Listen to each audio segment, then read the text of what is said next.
Dès sa naissance, la politique de la ville avait pour but de pallier le manque d'accès aux services publics dans certains quartiers urbains dits sensibles et de réduire les inégalités sociales entre territoires.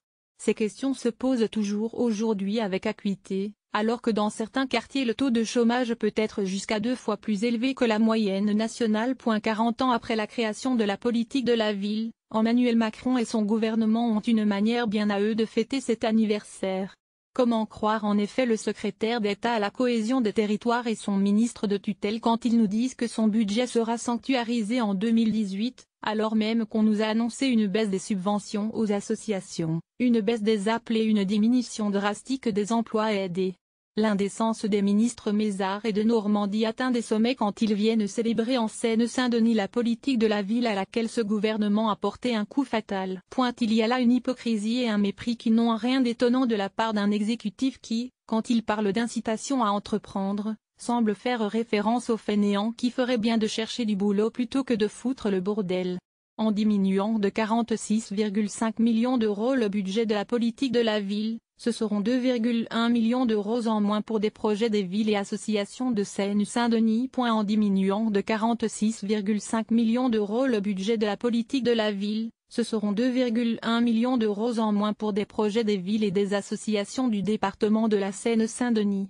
Un grand nombre d'actions de médiation interculturelle, de sport, d'art et de culture, ou encore d'accompagnement éducatif des collégiens, déjà programmés et engagés en partenariat en 2017, sont désormais remis en question. À rebours de cette politique gouvernementale qui ne cesse de s'attaquer aux quartiers populaires en étouffant les associations, nous devons soutenir ceux qui font la richesse de notre pays.